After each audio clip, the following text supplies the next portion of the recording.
Bismillahirrahmanirrahim. Assalamualaikum warahmatullahi wabarakatuh. Innal hamdalillah nahmaduhu wa nasta'inuhu wa nastahdi bihi wa nastaghfiruh. Wa na'udzu billahi min shururi anfusina wa min sayyiati a'malina. Man yahdihillahu fala mudilla lahu wa man yudlil fala hadiya lahu. Asyhadu an la ilaha illallah wahdahu la syarika lahu wa asyhadu anna Muhammadan abduhu wa rasuluh. Allahumma salli wa sallim ala sayyidina Muhammad wa ala alihi wa ashabihi wa tabi'in wa man tabi'ahum bi ihsan ila yaumiddin. A'udzu billahi minasyaitonir rajim. Ya ayyuhalladzina amanu taqullaha haqqa tuqatih wa la tamutunna illa wa antum muslimun. Amma ba'd. Yang berusaha Tuan Haji Ahmad Nazri Muhammad Yusof selaku penerbit rancangan tafsir Al-Quran dan seterusnya, sidang pendengar yang dirahmati Allah. Alhamdulillah, pertamanya malah kita bersama-sama merafakkan setinggi kesyukuran kehadrat Allah Subhanahu wa taala di atas segala nikmat kurniaan dan rezekinya yang tidak ternilai. Selawat dan salam ke atas junjungan besar Nabi Muhammad sallallahu alaihi wasallam, ahli keluarga baginda dan para sahabatnya yang tercinta. Kita berada di penghujung bulan Ramadan dalam masa 10 hari terakhir daripada bulan Ramadan. Maka kita mencari Lailatul Qadar. Dalam kita mencari Lailatul Qadar, Aisyah radhiyallahu anha pernah bertanya kepada Rasulullah SAW, apakah doa yang perlu kita doa untuk mendapatkan keampunan daripada Allah Subhanahu wa taala? Rasulullah sallallahu alaihi wasallam menyatakan dalam hadis an Aisyah radhiyallahu anha qalat qultu ya Rasulullah ara'aita in wafaqattu lailatal qadri ma ad'u. Qala sallallahu alaihi wasallam taqulin Allahumma innaka afuwun tuhibbul afwa fa'fu anni. Aisyah radhiyallahu anha berkata, ya Rasulullah, sekiranya aku mendapati Lailatul Qadar, apa yang perlu aku berdoa? Maka Rasulullah SAW beritahu kepada Aisyah, ucapkanlah, doakanlah, Allahumma innaka afuwun tuhibbul afwa fa'fu anni. Ya Allah, sesungguhnya engkau maha pengampun, ampunlah dosa kami, sesungguhnya engkaulah yang maha pengampun. Jadi tuan-tuan, perbanyakkanlah ucapan doa kita setiap malam dengan kita berdoa pada Allah Ta'ala. Allahumma innaka afuun tuhibbul afwa fa'fu anni. Ya Allah, engkaulah maha pengampun dan suka mengampunkan, maka ampunlah kesalahan aku. Muslimin, muslimat, para pendengar yang dimuliakan, bersama saya Profesor Dr. Muhammad Najib bin Abdul Kadir, Pusat Kajian Al-Quran dan Sunnah, Fakulti Pengajian Islam, Universiti Kebangsaan Malaysia. Pada hari ini kita akan menyambung kembali rancangan tafsir Al-Quran bagi siri ke-33. InsyaAllah pada kali ini kita akan membincangkan mengenai pentafsiran ayat ke-53 hingga ke-55 surah Hud. A'udzu billahi minasyaitonir rajim. Bismillahirrahmanirrahim.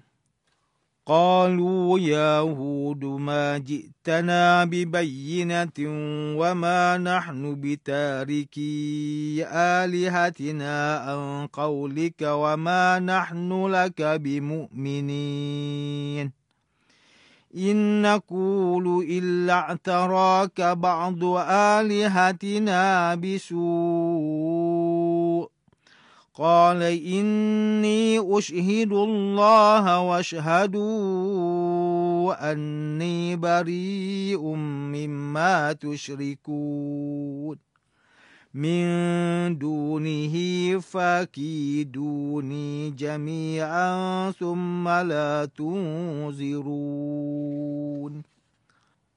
Mereka berkata, wahai Hud, engkau tidak membawa kepada kami sebarang keterangan yang membuktikan kebenaranmu dan kami tidak akan meninggalkan penyembahan Tuhan-Tuhan kami dengan sebab kata-katamu itu. Dan kami tidak sekali-kali percaya kepadamu. Kami hanya boleh berkata bahawa setengah dari Tuhan kami telah mengenakan sesuatu penyakit gila disebabkan engkau selalu mencaci penyembahan kami itu. Nabi Hud menjawab, sesungguhnya aku menyeru Allah menjadi saksi tentang kebenaranku dan kamu juga saksikanlah bahawa aku bersih dari dosa perbuatan syirik kamu. Menyembah yang lain dari Allah, maka rancangkanlah tipu helah kamu semua terhadapku. Kemudian jalankan terus, janganlah kamu beri tempoh kepadaku mempertahankan diri. Sidang pendengar yang dirahmati Allah, Profesor Dr. Muhammad Quraish Shihab melalui kitabnya Tafsir Al-Misbah berpegang kepada pendapat Al-Biqai bahawa penggunaan kalimah i'taraka, iaitu menimpa kamu, berasal dari kalimah ara yang bermaksud menutupi dengan sangat kuat dan menggunakan kaedah yang sangat mantap. Nabi Hud AS telah memberikan pelbagai huraian dan bukti mengenai kebenaran agama Islam kepada golongan kafir yang sangat bersungguh-sungguh menentangnya. Namun golongan kafir ini memberikan respon, wahai Hud, engkau tidak mendatangkan kepada kami suatu bukti yang jelas dan nyata. Ucapan mereka ini sama seperti ucapan yang pernah diucapkan oleh golongan musyrikin Mekah suatu ketika dahulu, tak kala mereka diberikan bukti yang agung iaitu kitab suci Al-Quran. Dengan penuh angkuh mereka juga berkeras untuk tidak meninggalkan sembahan-sembahan seperti berhala yang diwarisi daripada nenek moyang. Apatah lagi untuk memeluk agama Islam hanya kerana ingin mengikut kata-kata Nabi Muhammad SAW yang tidak berasas menurut pandangan golongan musyrikin Mekah. Menurut Profesor Dr. Muhammad Quraish Shihab, golongan kafir ini telah mengancam Nabi Hud AS bahawa sembahan mereka pasti akan menimpa azab seksaan kepada baginda Nabi Hud AS. Menurut golongan kafir ini, Nabi Hud AS akan menjadi gila, nyanyuk dan sudah hilang kewarasan akal kerana usaha dakwah yang baginda lakukan. Namun Nabi Hud AS terus menjawab kenyataan mereka dengan berkata, sesungguhnya aku menyeru Allah menjadi saksi tentang kebenaranku dan kamu juga saksikanlah bahawa aku bersih dari dosa perbuatan syirik kamu. Menyembah yang lain dari Allah, maka rancangkanlah tipu helah kamu semua terhadapku. Kemudian jalankan terus, janganlah kamu beri tempoh kepadaku mempertahankan diri. Sesungguhnya perkataan yang disebut oleh golongan kafir sangat jelas menunjukkan sikap keras kepala dan betapa bencinya mereka kepada susuk tubuh Nabi Hud AS. Selain itu, jika diperhatikan semula akan kalimah yang digunakan oleh golongan kafir ketika mengancam Nabi Hud AS adalah dengan menyebut sebahagian sembahan mereka dan bukannya kesemua sembahan mereka itu. Bermaksud untuk menyatakan begitulah dahsyatnya balasan azab daripada sebahagian sembahan mereka. Bayangkanlah kalau kesemua sembahan mereka menurunkan azab. Sudah pasti lebih dahsyat akibatnya dan sekiranya Nabi Hud AS masih meneruskan usaha dakwahnya, sudah pasti kesemua sembahan itu akan marah. Menurut Profesor Dr. Haji Zainal Arifin Zakaria melalui kitabnya Tafsir Inspirasi ketika mentafsirkan ayat ke-53 hingga 55 surah Hud menyatakan bahawa ayat ini membicarakan mengenai betapa buruknya reaksi golongan kafir.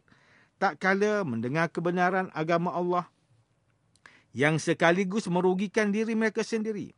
Ayat ke-53 surah Hud berkisar mengenai sikap golongan kafir yang sangat sombong dengan selalu menolak rahmat dan kebenaran daripada Allah Subhanahu Wa Taala. Manakala punca kepada kesombongan mereka adalah dengan menolak seruan iman yang menguatkan diri serta membahagiakan kehidupan. Seterusnya pada ayat ke-54 surah Hud menceritakan pula mengenai manusia yang cerdas adalah mereka yang mengabdikan diri kepada Allah Subhanahu Wa Taala dan tidak mempersekutukannya. Itulah fungsi utama iman untuk meneguhkan hati. Akhir sekali ayat ke-55 adalah tentang golongan yang menentang para nabi serta pembawa risalahnya, bererti melawan Allah Subhanahu Wa Taala. Sesungguhnya golongan mukmin itu berani kerana mereka sedar bahawa mereka bersama dengan Allah Subhanahu Wa Taala dan berada pada jalan yang benar.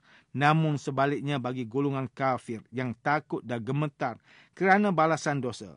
Manakala Profesor Dr. Haji Abdul Malik Karim Amrullah Hamka melalui kitabnya Tafsir Al-Azhar ketika mentafsirkan ayat ke-53 hingga 55 surah Hud menyatakan bahawa tak kala Nabi Hud AS menyampaikan dakwah kepada kaumnya, golongan kafir telah menolak dakwah baginda dengan mengagung-agung menyembahkan Tuhan warisan nenek moyang mereka itu. Lebih teruk lagi, golongan kafir ini juga menganggap bahawa Nabi Hud AS telah diazabkan oleh Tuhan sembahan mereka menjadi gila. Namun Nabi Hud AS melepas diri dengan bersyahadah hanya kepada Allah SWT dan tiada Tuhan selainnya. Di sinilah terzahirnya kehebatan orang Islam yang beriman kepada Allah SWT dan tidak takut serta tunduk kepada segala sekutunya yang lain. Sidang pendengar yang dirahmati Allah, demikianlah tafsir bagi ayat ke-53 hingga 55 surah Hud menurut pentafsiran oleh para ulama. Ayat ke-53 dan ke-55 surah Hud ini menjelaskan bahawa golongan kafir yang benci kepada agama Islam akan terus menafikan kebenaran dan petunjuk yang sebenar, iaitu agama Islam. Mereka tetap akan berdegil serta menunjukkan sikap keras kepala sekaligus menatijahkan kepada kesesatan yang nyata.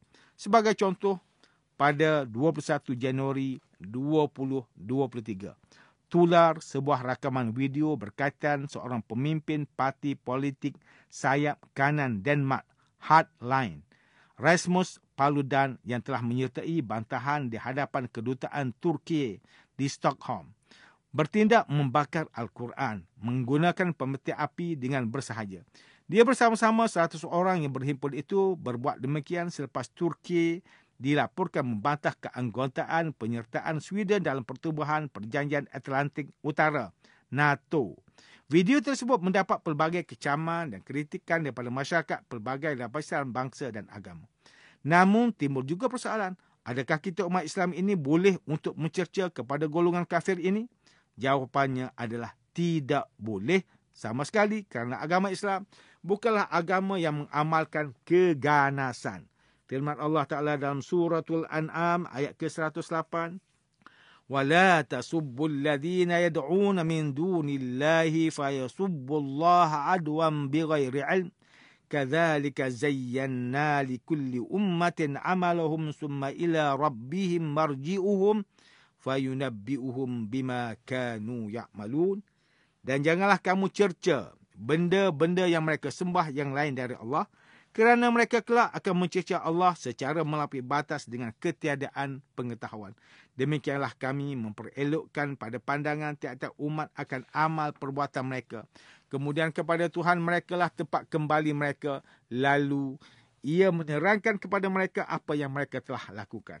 Dalam ayat ini jelas Allah Subhanahu Wa Taala menyebutkan mengenai larangan untuk mencerca sembahan agama-agama lain bagi mengelakkan mereka melakukan perkara yang sama. Alhamdulillah, pada 22 Januari 2023, Kerajaan Negara Malaysia telah melontarkan suara untuk mengutuk sekeras-kerasnya tindakan Islamofobia daripada ahli politik sayap kanan Sweden, Rasmus Paludan, yang telah membakar Al-Quran berkenaan. Selain itu, Perdana Menteri Malaysia, Datuk Seri Anwar Ibrahim, juga menggesel kerajaan Sweden untuk mengambil tindakan tegas terhadap pelaku dan memastikan langkah drastik diambil pada masa depan dalam menangani peningkatan membimbangkan Islamofobia di negara berkenaan. Sidang pendengar yang dimuliakan, antara pengajaran yang boleh kita ambil daripada tafsir bagi ayat ke-53 hingga 55 surah Hud ialah: pertama, setiap insan yang bergelar Muslim wajib menjaga kemuliaan dirinya dengan mengamalkan akhlak yang mulia agar terzahir keindahan ajaran agama Islam. Akhlak yang terbaik dalam kalangan manusia adalah akhlak baginda Nabi Muhammad sallallahu alaihi wasallam. Sirah awal Islam telah membuktikan bahawa ramai manusia yang jatuh hati lalu memeluk agama Islam tak kala melihat peribadi baginda Nabi Muhammad sallallahu alaihi wasallam.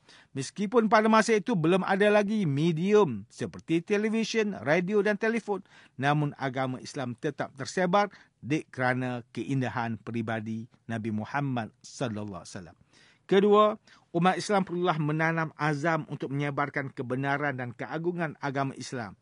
Antaranya adalah dengan berusaha membawa manusia yang berada di dalam kegelapan untuk menerima cahaya kebenaran atau beristiqamah dalam menerima kebenaran, walaupun tugas itu merupakan satu pekerjaan yang amat berat.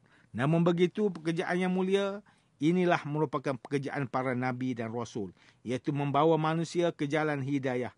Sesungguhnya pahala yang amat besar dijanjikan Allah kepada orang yang berjaya mengislamkan atau membantu usaha mengislamkan seseorang. Firman Allah Ta'ala dalam surah Al-Fussilat ayat ke-33, وَمَنْ أَحْسَنُ قَوْلًا مِمَّنْ دَعَا إِلَى اللَّهِ وَعَمِلَ صَالِحًا وَقَالَ إِنَّنِي مِنَ الْمُسْلِمِينَ. Dan tidak ada yang lebih baik perkataannya daripada orang yang menyeru kepada mengesahkan dan mematuhi perintah Allah serta ia sendiri mengerjakan amal yang soleh sambil berkata, sesungguhnya aku adalah orang Islam yang berserah bulat-bulat kepada Allah. Sidang pendengar yang dirahmati Allah, sekian sahaja rancangan tafsir Al-Quran pada hari ini. Semoga kita semua mendapat manfaat daripada perbincangan ilmu ini. InsyaAllah mudah-mudahan kita akan bertemu lagi pada siri rancangan tafsir Al-Quran yang akan datang. Wabillahi taufiq wal hidayah. Wassalamualaikum warahmatullahi wabarakatuh.